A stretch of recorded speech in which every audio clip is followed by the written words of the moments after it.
꼈어요. 예, 예. 자, 주말은 잘 보내셨죠? 예. 네? 아, 예, 다 나왔습니다. 감사합니다. 예. 자, 오늘 이제 총칙 마지막 들어갈 차례요. 법률행위 부관. 조건과 기한이고요. 일단 조건의 정의가 나오는데, 그러니까 조건이라는 건 일단 제일 기본적인 건 효력의 문제다라고 했어요. 그러니까 뭐라고 써 있으면 무조건 틀린다고 했냐면 성립이라는 말이 써 있으면 무조건 틀려요. 그러니까 조건이라는 것은 특별 효력 요건이지 성립 요건이 아니고, 그리고 어떤 조건은 성취되면 효력이 발생하는 조건도 있고 이제 소멸하는 조건도 있죠. 우리가 이제 발생하는 조건을 뭐라고 불렀냐면 정지 조건, 소멸하는 조건은 해제 조건 이렇게 불렀고, 성립에 관한 것이 아니다라는 점 주의하시고요. 그리고 조건이라는 것은 성취 여부가 불확실하고요. 장래 사실에 대해요. 그러니까 현재나 과거 사실은 조건이 될 수 없다라고 했고, 그리고 조건이라는 것은 반드시 외부에 표시가 돼야 되고 마음속에만 있으면 요건 동기에 지나지 않는다. 요 이제 조건에 대한 개념이고, 그러니까 정지 조건, 해지 조건 나오는데 정지 조건은 효력의 발생에 관한 문제가 나오죠. 정지 조건. 그럼 이제 우리가 입증 책임 받는데, 그러니까 정지 조건이 있는지 없는지에 관한 다툼이 생기면 누가 증명해야 돼요? 조건이 있다고 주장하는 사람이에요? 없다고 주장하는 사람이에요? 있다고 주장하는 사람. 그러니까 정지 조건이 있다고 주장을 하고, 그리고 성취 여부는 권리를 취득하려는 사람이 성취 사실을 증명해야 된다라고 했죠. 보시면 정지 조건에 대한 입증 책임은 효과 발생을 다투려는 자, 그러니까 조건이 존재한다고 주장하는 사람이 증명하는 거고, 반대로 이제 입증에 관한, 성취에 관한 여부는 뭐가 나왔냐면 조건이 성취되었다는 사실은 권리를 취득하는 측에서 입증을 해야 된다. 그러니까 입증 책임이 하나씩 있다라고 했죠. 이제 우리가 봤던 판례가 갑이 을한테 직위에서 물러나면, 자진 사퇴하면 부동산을 증여하겠다라고 했어요. 그러니까 자진 사퇴를 정지 조건으로 증여한다라는 얘기죠. 그러면 이건 그냥 주는 게 아니라 조건이 붙어 있다. 그러면 정지 조건이 붙어 있다라는 사실은 권리를 취득하려는 사람이 조건이 없다고 증명하는 거예요. 다투는 사람이 정지 조건이 있다는 걸 입증하는 거예요. 다투는 사람이 야, 그냥 주는 거 아니고 조건이 있는 거야 라는 것을 증명해야 된다. 그러니까 이건 다른 말로 하면 조건의 존재를 주장하는 사람이 조건이 있다는 사실을 증명해야 돼요. 그러면 이 갑이 그냥 주는 거 아니고 조건이 있는 거야 라고 증명하면 을이 이거 받으려면 뭘 증명해야 돼요? 조건이 성취되었다. 그러니까 조건의 성취 여부는 권리를 취득하려는 사람, 그러니까 다투는 사람은 갑이니까 얘가 정지 조건이 있다는 걸 입증하는 거고, 성취는 권리를 취득하려는 자가 증명해야 된다. 그럼 이제 누구예요? 을이 성취 사실을 증명해야 한다. 하나씩 있다는 점 주의하시고, 그럼 만약에 지문에 효과 발생을 다투려는 자가 조건의 불성취를 입증해야 한다라고 써 있으면 요거 오의 X예요. 효과 발생을 다투려는 사람이 조건의 불성취를 증명해야 된다라고 하면 틀리는 거죠. 반대로 써 있어야죠. 권리를 취득하려는 사람이 성취 사실을 증명하는 거지 다투려는 사람이 불성취를 입증할 필요는 없다. 그러니까 지금 요 말은 누가 입증해야 된다는 거야? 다투는 사람이 불성취를 입증한다는 건 갑이 입증하라는 거죠. 그럼 갑이 조건이 있다는 것도 입증하고 을의 불성취까지도 갑이 입증하는 건 아니고, 얘는 뭐만 입증하면 돼? 조건이 있어. 이것만 입증하면 을이 취득하기 위해서 성취 사실을 증명해야지 갑이 을의 불성취까지 증명할 필요는 없다. 요거 이제 최근 들어서 조건에 대한 입증 책임 자주 나오니까 구별해 두시고요. 그러니까 조건이 있는지 없는지에 관한 다툼이 생기면 일단 우리가 항상 그 얘기했잖아요.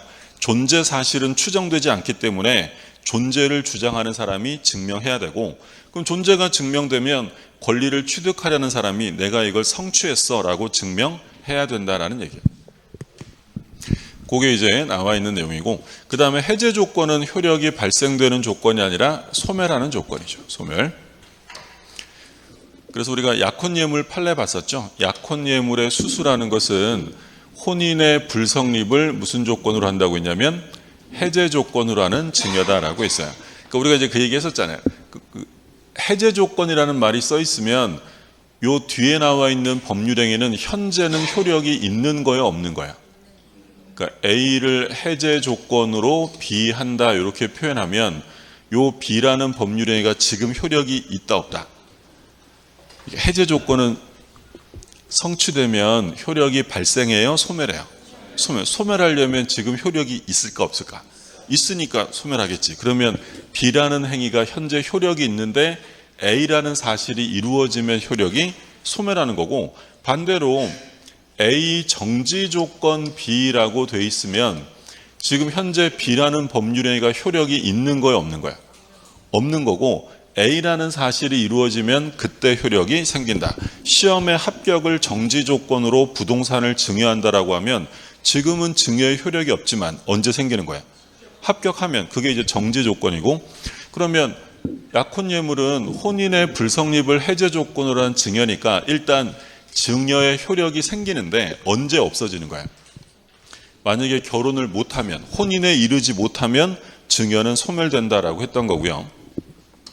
그 다음에 이제 가장 조건. 가장 조건은 진짜 조건이 아닌 걸 말하는 거죠. 그 대표적으로 이제 법정 조건.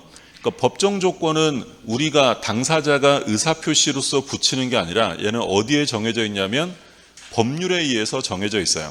그러면 법정 조건은 우리가 공부하는 진정한 의미의 조건이 아니다라고 했죠. 시험에 한번 요게 출제됐죠. 법률로서 정하는 법정 조건은 법률행위 부관으로서의 조건이 아니다. 예를 들어 토지거래 허가구역에서 매매계약이 유효가 되려면 허가를 받아야죠. 그럼 이 조건은 우리가 붙인 거예요? 법률이 정하는 거예요? 법률이 정하는 거니까 이건 우리가 공부하는 법률행위 부관, 부과되는 약관으로서의 조건이 될 수 없다라는 얘기고, 불법 조건은 반사회적 조건이죠. 여기서는 유의하실 점은 불법 조건이 부착되면 조건만 무효예요? 전부 무효예요? 전부. 조건뿐 아니라 법률 행위까지도 모두 다 무효가 된다. 그래서 대표적인 판례를 봤던 게 요거였죠. 부척관계 종료를 해제 조건으로 증여한다. 그러면 증여가 효력이 있는 거예요, 없는 거예요? 부척관계 종료를 해제 조건으로 증여한다고 하면,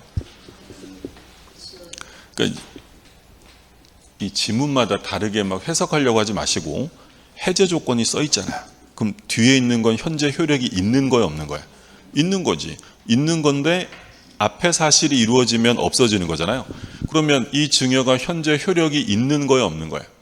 있는 거지. 있는데 언제 없어지는 거예요? 첫 관계가 끝나면. 그럼 첫 관계의 대가로 부동산을 주면서 만약에 첫 관계가 끝나면 줬던 걸 다시 가져가겠다는 얘기죠.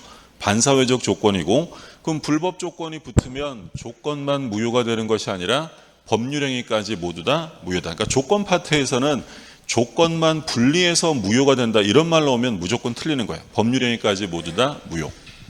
자, 기성 조건은 이미 성취되어 있는 조건이죠. 불능 조건은 이루어질 수 없는 조건이고, 그래서 요거는 시험에 되게 잘 나오는 거니까 다시 한번 확인하시고, 기성 조건과 정지 조건이 결합되면 이건 뭐가 돼요? 조건 없는 행위로 유효.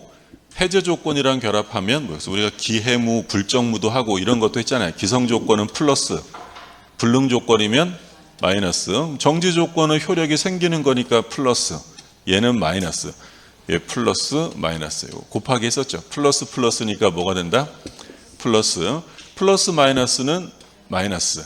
마이너스 플러스 마이너스 무효가 되고, 마이너스 마이너스는 플러스. 그래서 우리가 기해무, 불정무 하든 뿌라 마이너 하든 매년 지문 1개 정도로 출제가 되니까 다시 한번 봐두시고요.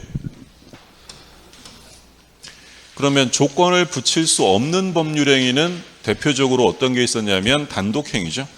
단독행위는 일방적으로 하는 거니까 조건을 붙여서는 안 된다라고 했고, 그리고 가족법상 행위, 확실성을 요구하는 가족법상 행위에도 조건을 붙일 수 없어요. 근데 이제 조심하실 점은 예외죠, 예외. 단독행위는 상대방에게 불리하기 때문에 일방적인 행위니까 조건을 붙일 수 없는데, 단독행위라도 상대방에게 이익만 되는 경우가 있었죠. 채무, 면제, 유증. 채무, 면제나 유증과 같이 이익만 주는 경우에는 붙여도 된다. 너 이번 시험에 합격하면 부동산을 증여하겠다. 채무를 면제해 주겠다. 이번 시험에 합격하면 채무를 면제해 주겠다라고 했어요. 그럼 채무 면제는 단독행위인데 이번 시험에 합격하면이라는 조건을 붙였잖아요. 그럼 상대방에게 불리해요? 그래도 이익이에요. 그런 경우에는 예외적으로 붙일 수 있고, 두 번째는 상대방이 뭘 해주면 된다. 동의. 우리가 지난주에도 봤었잖아요. 무권대리에서 본인의 추인은 조건을 붙이면 돼요? 일방적으로 하는 거예요. 일방적으로. 그럼 조건을 붙이거나 변경을 가하면 무효잖아요. 근데 뭐가 있으면 유효가 된다. 상대방 동의. 하나만 더 보면 정지조건부 해제라는 거 있었죠. 해제라는 단독행위에 정지조건을 붙였는데, 요건 이제 어떤 거였냐면 최고기간 내 불이행을 정지조건으로 해제하는 건 가능하다라고 했어요. 그러니까 예를 들면 이런 거죠. 갑이 을한테 매매 계약을 했는데 을이 중도금을 안 줘요. 채무불이행이죠. 그러면 갑은 해제하려면 바로 해제할 수 있어요? 최고해야 돼. 이건 이행지체니까 최고해야죠. 그래서 예를 들어서 얘가 한 달을 주면서 만약에 최고기간까지 이행을 안 하면, 요까지 이행 안 하면 계약은 해제된 것으로 하겠다라는 거야. 그러면 해제라는 효력이 생기려면 최고기간 내 불이행이라는 정지 조건이 성취되면 의사표시를 따로 해야 돼요? 안 해도 해제가 되는 거야. 안 해도. 이게 지금 조건이잖아요. 그러면 이 경우에 해제라는 단독행위에 최고기간 내 불이행하면이라는 조건을 붙였지만 이건 을에게 불리하다고 볼 수 없다는 거예요. 누가 지금 약속을 안 지킨 거야? 을이 약속을 안 지킨 거고, 그리고 결정적으로 최고기간 내 이행을 할지 안 할지를 누가 스스로 결정할 수 있는 거야. 을이 결정할 수 있는 것이기 때문에 이런 경우에는 정지조건부 해제도 가능하다라는 거야. 무슨 말인지 되셨어요? 안 된 거예요?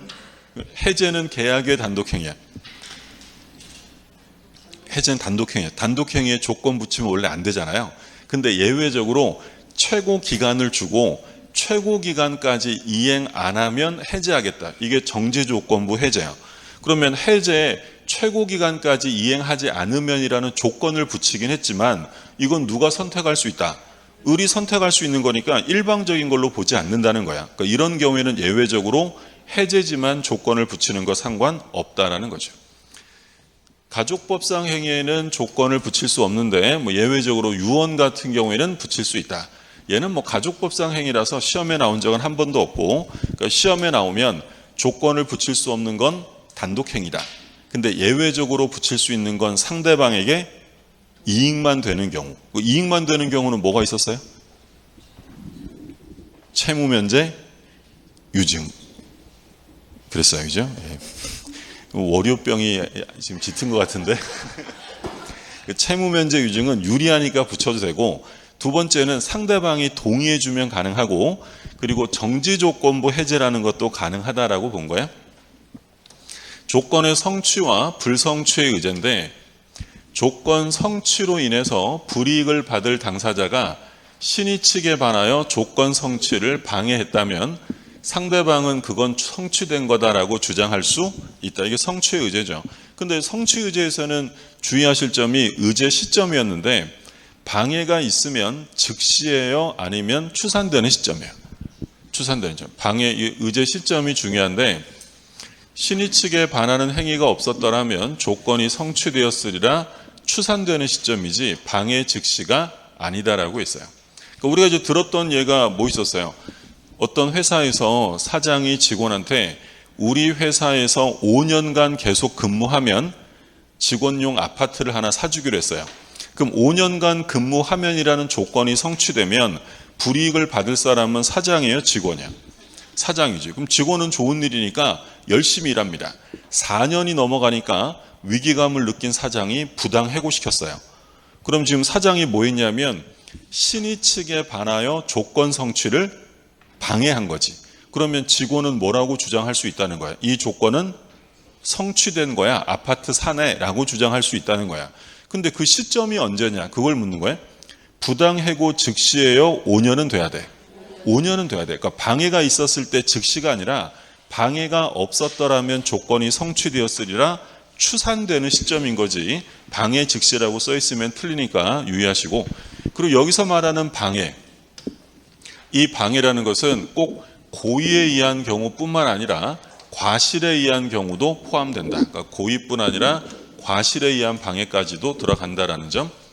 뭐 불성취 유죄는 뭐 반대였으니까 똑같은 내용이니까 보시고, 그 다음에 이제 조건부행의 효력인데 확정 전, 성취되기 전이랑 후로 나눠서 봤어요. 그럼 아직 확정되기 전이면 권리가 확정 권리는 아닙니다.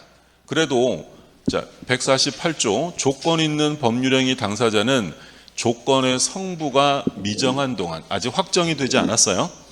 그런 경우에도 조건 성취로 인해 생길 상대방의 이익을 해야지 못한다. 이걸 우리가 소위 소극적 보호다라고 봤고요. 그러니까 조건부 권리는 아직 확정이 안 됐으니까 확정부 권리는 아니지만 기대권 내지 희망권으로 보호를 해준다라고 했어요. 그래서 소극적으로 야 침해하지 마라고 금지 규정을 두고, 시험에는 얘가 많이 나오죠. 조건의 성취가 미정한 권리 의무는 일반 규정에 의해서 뭐 할 수 있다. 처분, 상속, 보존, 담보로 할 수 있다. 그러니까 확정되지 않아도 얼마든지 조건부 권리를 처분할 수 있다라고 했어요. 그럼 이건 기한부 권리는 기한이 도래해야 처분해요? 도래 전에도 처분할 수 있는 거예요. 똑같은 거죠. 조건부, 기한부 권리 아직 확정되지 않았어도 얼마든지 처분할 수 있다. 우리 그런 얘기 했었잖아요. 예를 들어서 제가 친구한테 야 이번 시험에 합격하면 1억 원 줄게라고 했어요. 그럼 친구는 저한테 1억 원의 조건부 채권이 있는 거지 아직 확정이 안 됐단 말이에요. 그럼 걔가 아직 시험도 안 봤는데 1억의 조건부 채권을 여러분들에게 5천만 원에 팔겠다 그랬어요. 그럼 여러분 그거 살 거야 안 살 거야? 안 사, 그죠? 근데 걔 상태를 봐야지. 걔가 만약에 막 시험만 보면 거의 전국 수석급이에요. 그러면 살만하잖아. 그럼 5천만 원에 사서 얘가 합격하면 저한테 얼마 받으면 되는 거야? 1억 받으면 되는 거지. 떨어지면 꽝인 거고. 그게 조건부 권리잖아요. 그럼 기한부 권리는 사실래요 안 사실래요? 예를 들어 기한부 권리는 뭐예요? 내년 1월 1일 날 제가 1억을 주기로 했어요. 그럼 그걸 8천에 판대. 사실래요 안 사실래요? 살 수도 있는 거지. 조건부 권리보다는 훨씬 더 좋은 권리잖아요. 그러니까 기한부 권리는 흔히 이제 사회에서 그거 미리 사고 소위 뭐 한다 그래? 깡한다 이런 말 하잖아요. 그런 거죠. 조건부, 기한부 권리가 아직 확정이 안 됐어도 얼마든지 처분, 상속, 보존, 담보로 할 수 있다라는 거고요. 자, 그럼 이제 확정이 되면 정지 조건은 효력이 생기는데 정지 조건은 조건이 성취한 때로부터 효력이 생깁니다. 정지 조건은 효력이 생기는데 중요한 건 언제 생긴대요? 성취한 때로부터. 그러니까 이건 소급효가 없다라는 얘기죠. 그럼 요거는 이제 뭐라고 틀리게 낼 수 있냐면 정지조건부 법률행위는 법률행위 성립 시부터 효력이 생긴다라고 하면 OX.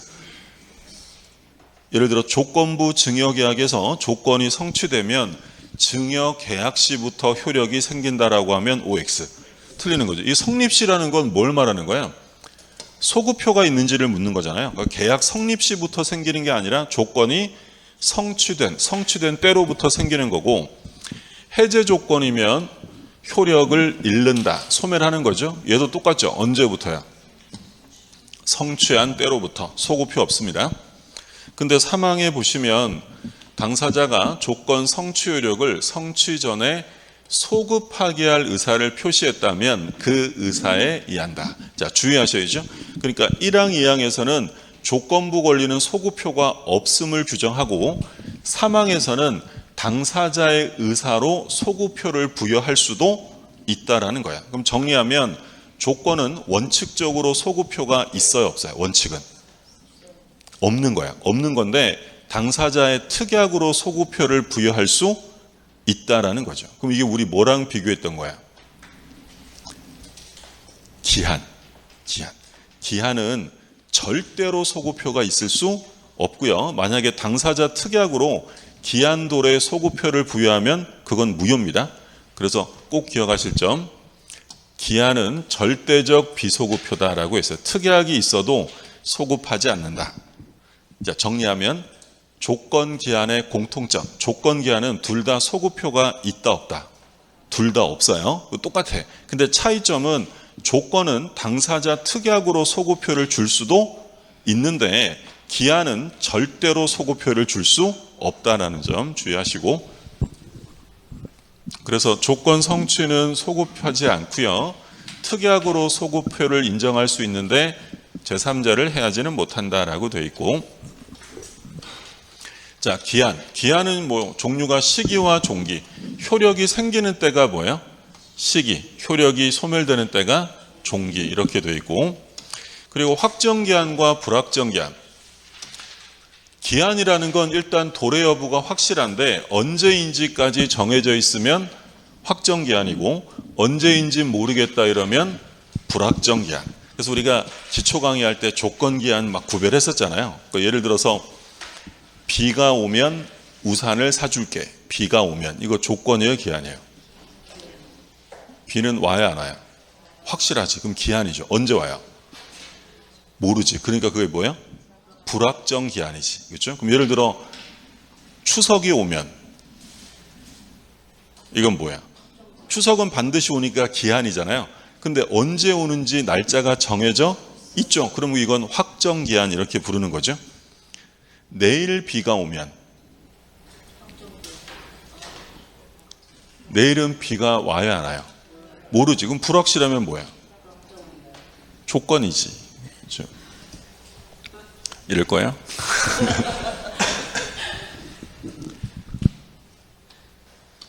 갑이 사망하면 부동산을 증여할게. 뭐예요?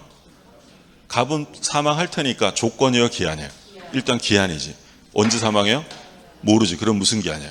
불확정. 그럼 예를 들어서 갑이 5년 내에 사망하면 조건이죠. 갑이 5년 내에 사망할지 안 할지는 불확실한 거잖아요. 그러니까 일단 제일 기본적으로 불확실하면 조건, 확실하면 기한이고, 확실한데 언제인지까지 정해져 있으면 확정기한, 확실하지만 언제인지 모르겠다 이러면 불확정기한. 그래서 다른 시험에서 한번 출제된 게 그 얘기했잖아요. 우리 집 개가 죽으면 개집을 너에게 주겠다는 것은 정지 조건부 행위다. OX. 틀렸죠? 우리 집 개가 죽으면 개집을 너에게 주겠다. 개는 죽어야 안 죽어요? 죽여, 생명체니까. 근데 언제 죽을지는 모르니까 정지 조건부가 아니라 뭐라고 해야 돼요?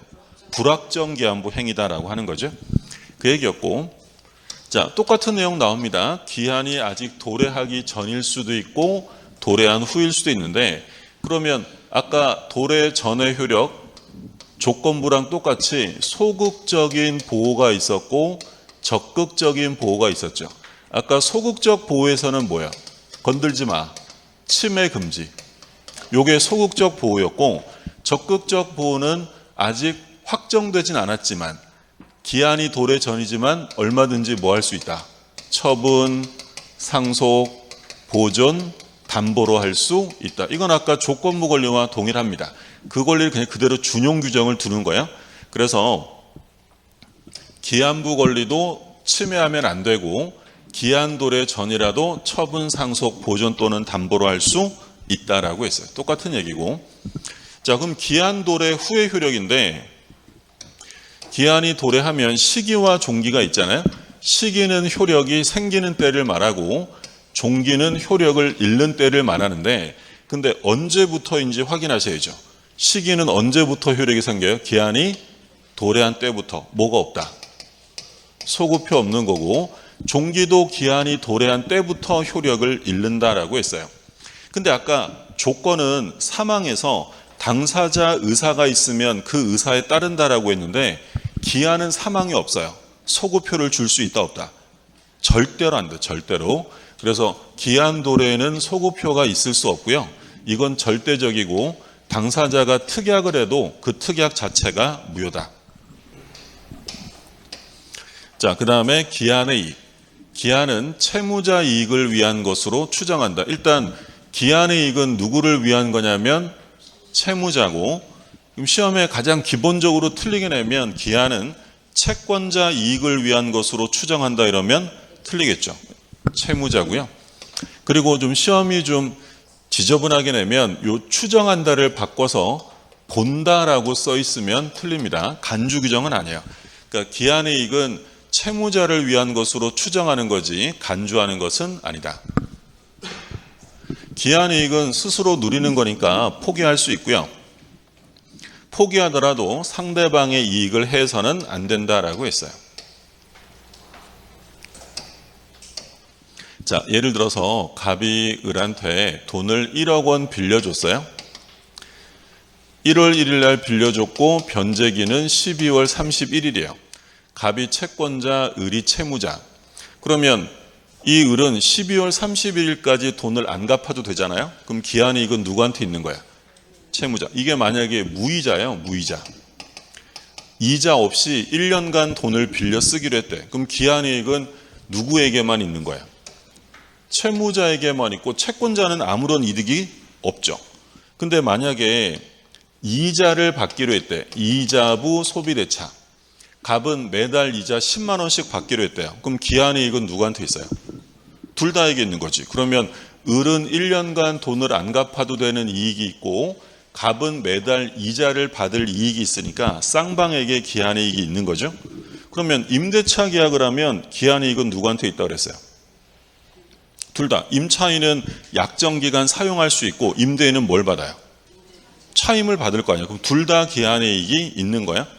그럼 만약에 사용대차 계약을 했어. 사용대차. 그럼 사용대차 계약을 하면 기한이익은 누구한테만 있을까? 사용차주. 빌려 쓰는 사람만 있는 거죠. 공짜니까. 근데 요 을이요. 12월 31일까지 돈을 안 갚아도 되는데 7월 1일자로 받아라 이러면서 변제를 합니다. 그러면 을은 12월 31일까지 안 갚아도 되는데 7월 1일 날 변제했다는 건 얘는 기한이익을 뭐 한 거야? 포기한 거죠. 할 수 있어요. 얼마든지 할 수 있죠. 그러면 만약에 이게 무이자 소비대차면 기한이익을 자기만 누리는 거니까 얘가 포기해도 갑에게 손해가 있다 없다? 없어요. 근데 만약에 이자부 소비대차, 즉 갑도 기한에 이익이 있으면 얘가 이걸 포기하면 얘한테 손해가 생기죠. 그럼 그때는 손해배상을 해줘야 된다라고 했어요.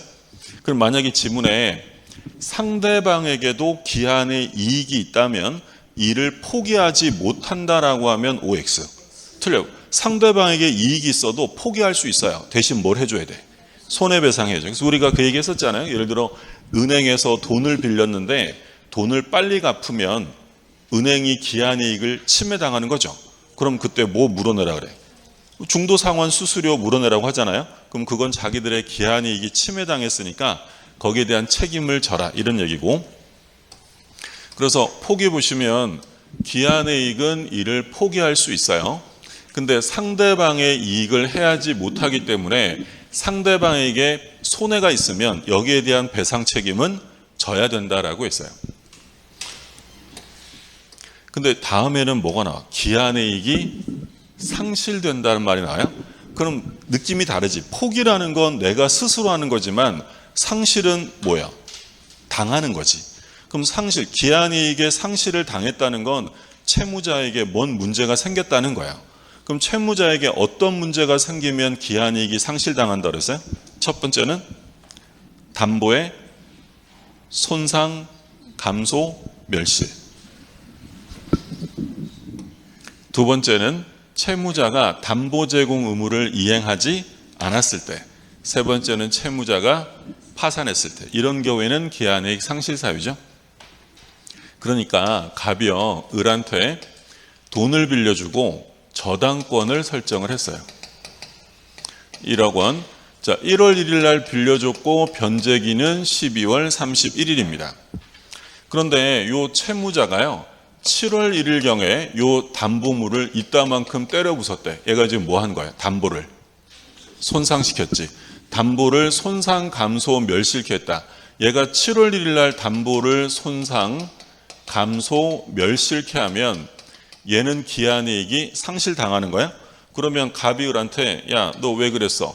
당장 돈 갚아라고 즉시 변제를 청구하면 을은 야, 변제기가 6개월 더 남았어라고 항변할 수 있어요? 변제해야 돼. 변제해야 돼. 왜? 기한이익이 상실되면 얘는 더 이상 기한이익을 주장하지 못한다라고 했죠. 이건 우리가 저당권에서도 본 거죠. 담보에 손상, 감소, 멸실이 있으면 저당권자는 즉시 변제를 청구할 수 있다라고 했고, 근데 꼭 즉시 변제 청구해야 돼요? 안 할 수도 있는 거예요.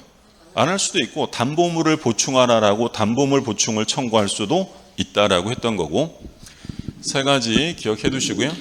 담보의 손상 감소 멸실, 두 번째는 담보 제공 의무를 이행하지 않았을 때, 세 번째는 파산 시. 요 강행 규정이겠어요? 임의 규정이에요? 임의 규정이에요. 당사자들이 얼마든지 기한에게 상실 사유를 달리 정할 수도 있다라고 했던 거고요. 자, 그럼 조심하실 판례를 좀 보면 좀 판례들이 조금 어렵지만 중요한 것들이었죠. 조건과 불확정 기한의 구별인데, 부관에 표시된 사실이 발생하지 않았을 때 채무를 이행하지 않아도 된대. 그럼 이게 조건이에요? 불확정 기한이야? 발생하지 않으면 안 해도 된다. 그게 바로 조건이지. 조건이고, 발생한 때는 물론이고요. 발생하지 아니한 것이 확정되어도 채무를 이행해야 한다라고 하면 그건 뭐가 된다? 불확정 기한이 된다라고 했어요. 근데 이 불확정 기한을 정했을 때, 그 사실이 발생한 경우는 물론이고요. 그 사실의 발생이 불가능하게 되어도 뭘로 본다고 했어요? 기한은 도래한 것으로 보아야 한다. 얘는 최근 들어 계속 시험에 출제가 되고 있죠. 중요하고. 그러니까 이제 일단 이런 거였어요. 조건과 불확정 기한의 구별. 부관에서 제시한 사실이 발생하지 않았을 때 채무가 남느냐 없어지느냐로 나누겠다는 게 판례 입장이에요. 그러면 만약에 부관에서 제시한 사실이 발생하지 않았을 때도 채무를 이행해야 한다면 뭐라고요? 이행해야 된다면 불확정 기한, 안 해도 되면 조건. 그렇죠, 그렇습니다. 우리 이런 거 봤잖아요. 갑이 을한테 야 친구야, 합격하면 내가 너 1억 원 줄게라고 했어요. 그러면 특별한 말 없이 합격하면이라는 것은 조건이에요, 기한이에요? 합격하면이라는 건 확실한 거예요, 불확실한 거예요? 불확실한 거죠, 그렇죠? 그러니까 일단은 원칙은 조건인 거예요. 근데 합격하면 1억 줄게라고 했다면 얘랑 연결해서 이게 어떤 의미인지를 당사자의 의사표시를 해석해야 된다는 게 판례예요. 그러니까 조건이냐 불확정 기한이냐가 일도 양단으로 딱 명확하게 구분될 수 없기 때문에 당사자의 의사를 보라는 거예요. 그럼 만약에 요 제시한 부관이 발생하지 않았을 때, 그러니까 을이 시험에 떨어졌을 때 갑이 1억의 채무가 남느냐 없어지느냐라는 문제야. 이게 만약에 순수한 조건이었대. 야 친구야, 내 너 합격하면 내 축하금으로 1억 줄게 라고 했는데 떨어졌어. 그럼 갑이 1억 줄까 안 줄까? 안 줘. 이게 조건이에요, 기한이에요? 이게 조건인 거죠, 그렇죠? 이게 조건이에요. 근데 얘가 만약에 시험에 떨어져도 1억 원을 줘야 한다면 시험에 합격이라는 불확실한 사실을 기한으로 정한 뭘로 봐야 된다? 불확정 기한으로 봐야 된다라는 거야. 그러니까 원래 갑이 을에게 1억 원의 채무가 있어요. 원래 돈 갚아야 돼. 근데 을이 갑한테 야, 넌 내 돈 1억 언제 줄 거야? 그랬더니 갑이 야, 너 합격하면 줄게 이랬어요. 그럼 떨어지면 안 줘도 돼요? 주긴 줘야 돼? 주긴 줘야지. 그러면 이건 시험에 합격이라는 불확실한 사실을 기한으로 정한 불확정 기한으로 보아야 한다라는 거야. 구별이 되죠? 그래서 쉽게 생각하면 조건을 생각하시면 되지. 조건이라는 것은 이루어지지 않으면 해줘야 돼요? 안 해줘도 되는 거야? 안 해줘도 돼. 그게 조건인 거야. 근데 만약에 그게 이루어지지 않아도 만약에 해줘야 한다면 그건 이미 채무가 있다는 것이고, 그럼 그것은 뭘로 봐야 된다? 불확정 기한. 구별이 되었어요? 헷갈리면 뭐부터 생각하시라고? 조건. 아들아, 이번 시험에 80점 받아오면 게임기 사줄게. 못 받아오면 사줘요, 안 사줘요? 안 사줘. 이게 뭐라고요? 그게 조건인 거예요. 그게 순수한 조건인 거고, 만약에 이루어지지 않아도 해야만 한다면 그건 불확정 기한을 정한 것으로 본다. 그래서 우리가 이 판례 봤었잖아요.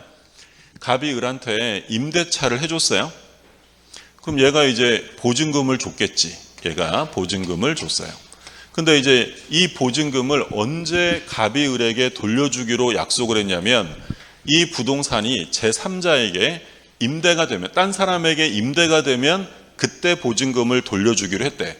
그러면 여기서 타인에게 임대되면이라는 것이 조건을 정한 걸까요? 불확정 기한을 정한 걸까? 그렇죠. 타인에게 뭘 보고 하는 거야? 타인에게 임대가 되면이라고 했는데 만약에 임대가 안 되면, 발생하지 않으면 갑의 보증금 반환 채무가 없어져요? 그대로 있는 거야. 그대로 있는 거지. 그러면 이 경우에는 조건을 정한 게 아니라 불확정 기한. 만약에 이게 조건이라고 해버리면 타인에게 임대가 안 되면 보증금 안 주겠다는 거잖아요. 말이 안 되는 거고, 이게 발생하지 않아도 갑의 의무가 남는 것을 불확정 기한.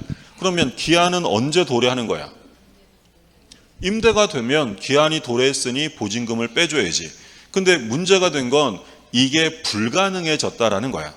이 목적물이 화재로 다 타버렸어요. 그러면 이 건물이 다 타면 타인에게 임대된다는 건 불가능하잖아요. 그럼 이 경우에도 어떻게 봐야 된다? 기한이 도래한 것으로 보아야 한다라는 거야. 그럼 보증금 언제 빼줘야 돼? 풀났을 때. 결론은 이거죠. 지금 불확정 기한을 정했을 때 그 사실이 발생한 경우는 물론이고 그 사실의 발생이 불가능한 경우에도 기한은 도래한 것으로 본다. 그럼 여기서 사실이 발생했다는 건 뭘 말하는 거야? 임대가 됐다는 거지. 임대가 됐으면 보증금 빼주는 거고, 두 번째는 그 사실의 발생이 불가능하게 됐어요. 그럼 불가능하게 됐다는 건 뭘 말하는 거야? 다 탄 거죠. 소실된 경우에. 그러니까 이런 경우에도 역시 기한은 도래한 것으로 보아서 보증금을 반환해 줘야 한다는 거야. 요게 특히 시험에 지금 최근 들어 계속 출제가 되고 있으니까 확인해 두시고, 그래서 지금 다시 연결해서 보면 부관에 표시된 사실이 발생하지 않았어요. 발생하지 않았을 때 채무를 이행할 필요가 없대. 이게 뭐라고요? 이행 안 해도 되면. 그게 조건인 거고, 만약에 이행되지 않았어도, 발생되지 않는 것이 확정됐어도 채무를 이행해야 한다면 그건 뭘 정한 거다? 불확정 기한을 정한 거야. 그러면 불확정한 사실이 발생한 때를 기한으로 정했다. 불확정 기한을 정했는데 그 사실이 발생한 때는 물론이고 제3자에게 임대가 된 건 물론이고 그 사실의 발생이 어떻게 됐다? 불가능하게 돼도 기한은 도래한 것으로 보아야 한다라는 거고요. 그 다음에 3번은 기한이익 상실특약. 그러니까 기한이익은 강행 규정이 아니기 때문에 얼마든지 상실특약을 할 수 있는데 별도 약정이 없으면 기한이익 상실특약은 정지조건부 특약이었어요? 형성권적 특약이야? 형성권적 특약이다. 그러니까 뭐라고 써 있으면 틀리는 거야? 정지조건부 특약이다라고 써 있으면 틀리니까 얘도 뭐 시험에 자주 나오는 거죠. 그러면 형성권적 기한이익 상실특약이라는 것은 채권자가 상실의 의사표시를 해야 돼요? 안 해도 돼요? 형성권이면 해야 되고 정지조건부면 할 필요가 없는 거죠. 자, 우리가 이제 이런 거 봤어요. 기한이익 상실특약은 크게 두 가지가 있는데 정지조건부 특약이랑 형성권적 특약이 있어요. 그러면 우리가 형성권은 대표적으로 어떤 게 형성권이죠? 단독행위, 취소권, 해제권, 이게 형성권이잖아요.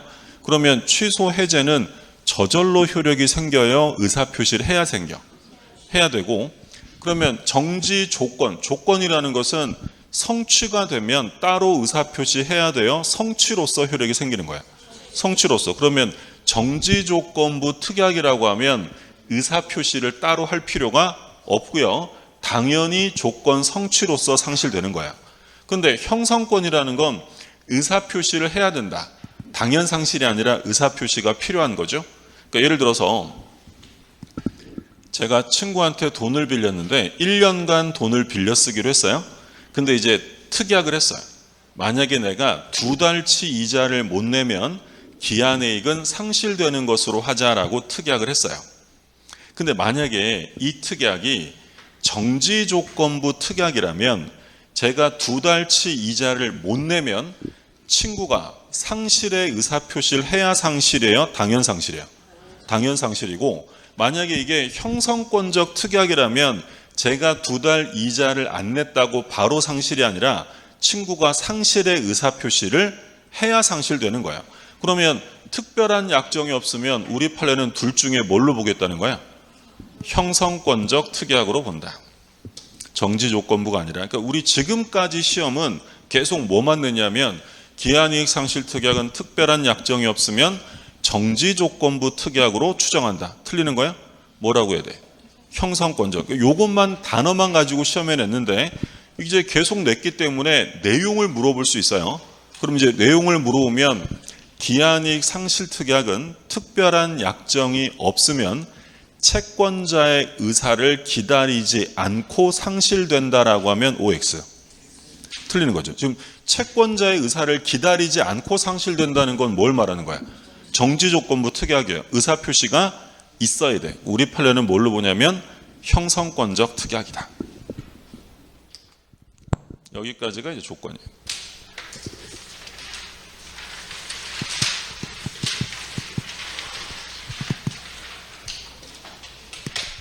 자, 정리 좀 하면 조건에서 일단 키워드는 조건이라는 것은 효력, 장래사실, 불확실, 외부표. 이게 핵심 뭐야? 그러니까 조건이라는 것은 법률행위 뭐에 관한 문제라고요? 효력에 관한 문제. 그러니까 뭐라고 써 있으면 무조건 틀려. 성립이란 말 써 있으면 틀리고, 근데 어떤 조건은 효력이 발생하는 조건도 있고 소멸하는 조건도 있었어요. 발생하는 조건을 뭐라고 했냐면 정지 조건, 소멸하는 조건은 해제 조건. 그러면 정지 조건과 관련해서 입증 책임이 중요했는데 누가 증명할 거냐? 정지 조건이 있는지 없는지는 권리를 취득하려는 사람이 증명해요? 다투는 사람이 증명해? 다투는 사람. 정지 조건이 붙어 있다는 건 다투려는 자가 조건이 있다는 걸 입증하는 거고요. 조건의 성취 여부는 누가 증명해요? 권리를 취득하려는 사람이 스스로 성취 사실을 증명해야 된다. 그러니까 입증 책임이 하나씩 있다고 했고, 그리고 조건이라는 건 장래 사실이 되고요. 당사자가 몰랐어도 현재나 과거 사실은 조건이 될 수 없어요. 반드시 장래 사실이고 불확실해야죠. 만약에 확실하면 뭐다? 기한. 그리고 언제인지까지 정해져 있으면 확정기한. 확실한데 언제인지 모르겠다 이러면 불확정기한. 이렇게 봤고요. 그리고 반드시 조건은 외부에 표시가 돼야 돼요.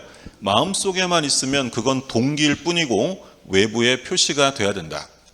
가장 조건 봤어요. 4개가 있었죠. 법정 조건, 불법 조건, 기성 조건, 불능 조건. 법정 조건은 우리가 붙이는 게 아니라 어디에 정해져 있냐면 법에. 그러니까 법정 조건은 우리가 공부하는 법률행위 부관으로서의 조건이 될 수 없다. 이건 의사표시로 하는 게 아니니까. 자, 불법 조건은 조심하실 점이 불법 조건이 부착이 되면 조건만 무효예요? 전부 무효? 전부. 조건뿐 아니라 법률 행위까지 모두 다 무효가 되고, 대표적인 판례는 아까 뭐 있었냐면 부척관계 종료를 해제 조건으로 하는 증여. 반사회적 조건이죠.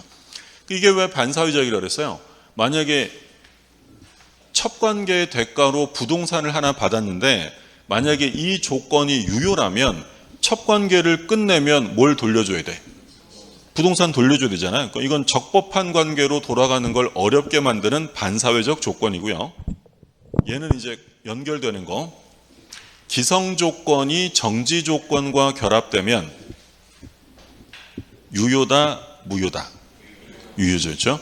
그러니까 우리가 이거 플러스 마이너스해서 곱하기 했었잖아요. 조건은 유효. 그럼 기성 조건이 해제 조건이면 무효. 불능 조건이 정지 조건이면 마이너스 플러스니까 무효. 불능 조건이 해제 조건이면 유효. 이렇게 조건 없는 행위. 이거 시험에 나오면 안 틀리겠죠? 이제 기해무, 불정무 하든 뿌라 마이너 하든 곱하기만 하면 되잖아요. 그렇죠? 가끔 여기서 고비를 맞는 경우가 있는데 마이너스 곱하면 플러스예요. 그렇죠? 이렇게 보시고. 근데 이제 이렇게 딱 써일 수도 있고, 이제 기해무, 불정무 외웠더니 이제 풀어서 물어보잖아요. 이루어질 수 없는 조건. 그게 바로 뭐야? 이루어질 수 없는 거니까 플러스에 마이너스에. 마이너스, 그렇죠? 자주 나오니까 보시고. 자, 그리고 조건을 붙일 수 없는 건 대표적으로 뭐 있었죠? 조건을 붙일 수 없는 행위. 단독행위. 단독행위랑 가족법상 행위인데, 가족법상 행위는 뭐 별로 신경 안 써도 되고, 단독행위는 일방적으로 하는 거니까 조건을 붙일 수 없어요. 그러면 계약을 할 때는 조건을 붙일 수 있을까 없을까? 있죠. 계약은 저 혼자 하는 게 아니라 합의하에 하는 거잖아요. 그래서 우리 시험에 나왔던 게 뭐 있었어요? 저당권 설정 계약이야. 저당권 설정 계약 시에 조건을 붙일 수 있다. OX. 마음대로 하는 거지. 합의하에 하는 거니까. 그럼 우리가 유치권 공부할 때 유치권은 강행 규정이에요? 배제 특약 할 수 있어요? 할 수 있죠. 그럼 유치권 배제 특약을 할 때 조건을 붙일 수 있다 없다? 있죠. 약정으로 하는 거니까 얼마든지 붙일 수 있다. 현상 광고할 때 조건 붙일 수 있어요 없어요? 현상 광고도 뭐야? 단독행위의 계약이에요. 계약이니까 조건 붙일 수 있다. 우리 뭐 신창원 사건도 얘기하고 그랬었잖아요.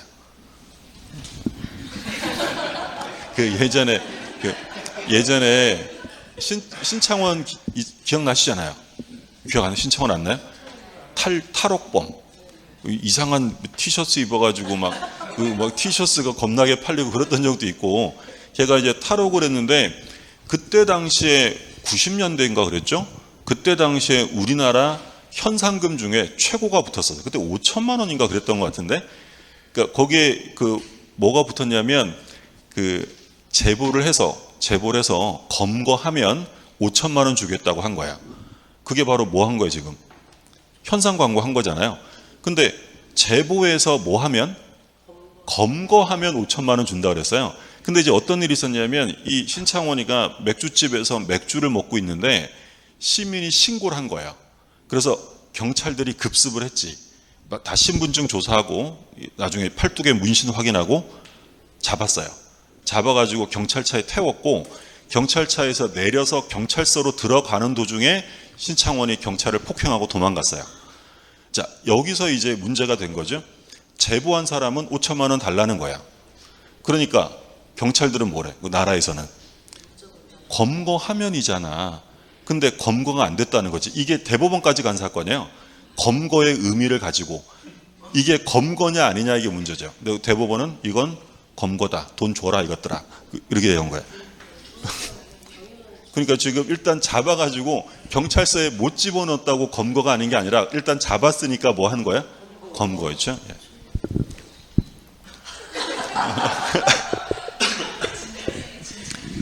그러니까 현상 광고도 계약이니까, 이때 이 사건에서 문제가 된 것 중에 하나가 뭐였냐면, 일단 그 현상 광고에 검거하면이라는 조건을 붙여도 되느냐부터 문제가 되기 시작했어요. 된다 안 된다?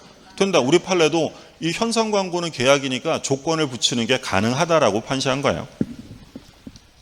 자, 그런데 단독 행위에는 조건을 붙일 수 없는데 예외적으로 허용되는 경우가 있었죠. 어떤 경우야? 상대방에게 이익만 되는 거. 이익만 되는 거 뭐 있었어요? 채무면제랑 유증. 채무면제랑 유증. 그리고 상대방이 뭐 해주면 돼? 동의. 그리고 아까 해제에서 무슨 해제 있었어요? 정지조건부 해제. 이거 가능하다. 최고기간 내 불이행을 정지조건으로 해제하는 거 가능하고, 가족법상 행위에는 조건 붙일 수 없는데 예외적으로 뭐 있었어요? 유언.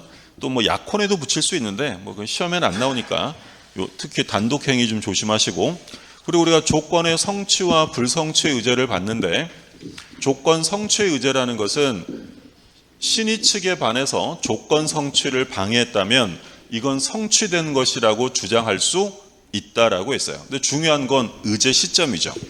이때 의제 시점은 방해가 있었을 때예요, 방해가 없었더라면 조건이 성취되리라 추산되는 시점이에요. 추산되는 시점. 뭐라고 써있으면 틀린다고요? 방해 즉시 이러면 틀려요. 그리고 여기서 말하는 방해란 고의뿐 아니라 모두 포함된다? 과실에 의한 방해도 포함되고, 그리고 불성취의제는 뭐 반대였고, 조건부 행위의 효력은 두 가지로 나눴어요. 확정되기 전이냐 후냐. 확정되기 전. 그러면 확정되기 전이지만 이 권리 침해하면 된다 안 된다? 안 돼요. 그 이제 소위 소극적인 보호. 그 다음에 중요한 건 적극적 보호죠. 아직 확정되지 않았어도 조건부 권리를 뭐 할 수 있다? 처분, 상속, 보존, 담보로 할 수 있다. 기한부 권리도 똑같고. 자, 그럼 확정이 됐어요. 중요한 건 소구표가 없습니다. 그러니까 정지 조건이 성취되면 언제부터 효력이 생겨요? 성취한 때로부터 생기는 거예요. 그런데 얘는 약정으로 소구표를 줄 수 있다. 이게 뭐랑 비교된다고요? 기한. 기한은 절대로 소급효가 인정되지 않습니다. 자, 기한의 이익은 누구를 위한 것으로 추정하냐면 채무자를 위한 것으로 추정합니다. 여기 이제 본다 이러면 틀려요. 추정하는 조항이고, 기한의 이익은 얼마든지 스스로 포기할 수 있다. 다만 조심하실 점은 상대방에게 이익이 있더라도 포기할 수 있어요. 다만 뭘 해줘야 돼? 손해배상. 그러니까 만약에 지문에 상대방에게도 기한에 이익이 있다면 이를 포기하지 못한다라고 하면 틀려요. 포기할 수 있고. 근데 이제 스스로 포기하는 게 아니라 상실당하는 경우가 있었어요. 세 가지 있었죠. 뭐 있었어요?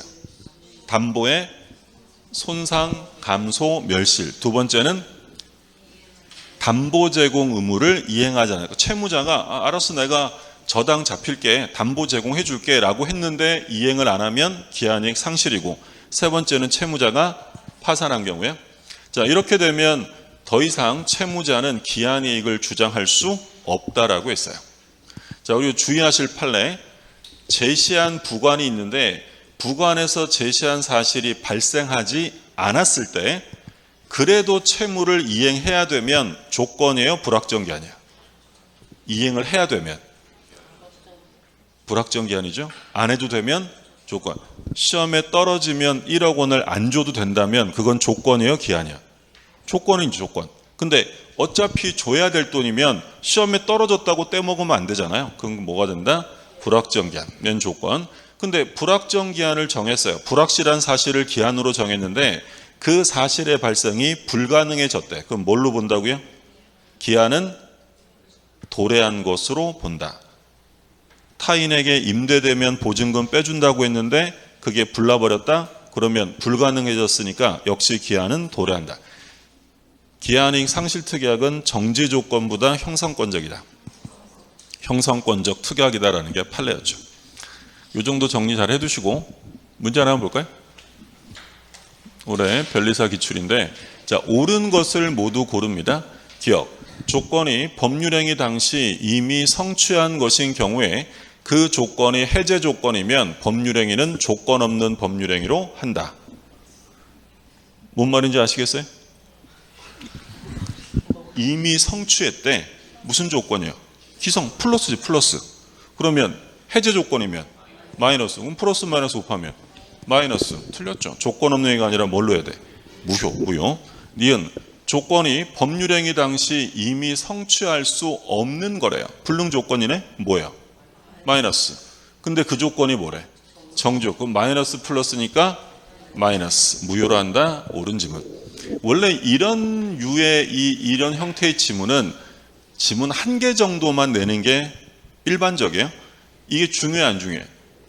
하나도 안 중요하다 그랬잖아요. 그러니까 다만 좀 혼동돼서 틀리니까 지문 한 개 정도를 넣는데, 올해 변리사는 요걸 2개나 넣었어요. 그냥 뭐 가볍게 맞히라는 얘기지. 뿌라마이나만 하면 되니까. 디귿. 당사자가 불확정한 사실이 발생한 때를 이행기한으로 정한 경우, 그 사실이 발생한 때는 물론이고 그 사실의 발생이 불가능하게 된 때에도 이행기한은 도래한 것으로 보아야 한다. OX. 그렇죠. 지금 뭘 정했다고요? 불확정기한 정했다고. 불확실한 사실을 기한으로 정했는데 그 사실이 발생한 때는 물론이고요, 그 사실의 발생이 불가능하게 되어도 뭘로 봐야 된다? 기한은 도래한 것으로 본다. 불났어도 기한은 도래한 거야. 옳은 지문 1. 기한이익 상실특약은 특별한 사정이 없는 한 정지조건부 기한이익 상실특약으로 추정된다. 기한이익 상실특약은 정지조건부가 아니라 형성권적 특약이죠. 그러면 옳은 거 찾는 거니까 답은 니은과 디귿. 이렇게 나오면 뭐 맞출 수 있겠죠. 예. 어려워요? 분위기가 요즘에 2차 공부에 매진하시는 것 같은데, 그래도 1차 민법도 가끔씩 보셔야 됩니다. 그러니까 이게 민법이 내가 어느 정도 좀 된 것 같아 라고 하고 손을 아예 놔버리잖아요. 그럼 점수 팍 떨어져요. 그러니까 내가 어느 정도까지 올라갔다고 생각이 돼도 매일 뭐 20, 30분이라도 그냥 쭉 읽어보셔야 돼. 근데 뭐 내가 어느 정도 올라왔다라고 생각이 드는 분이 그렇게 많지는 않을 거 아니에요. 그럼 시간을 줘서 계속 반복적으로 보셔야 됩니다. 예, 요게 이제 조건 기한 끝났고 좀 쉬었다가 물건 들어갈게요.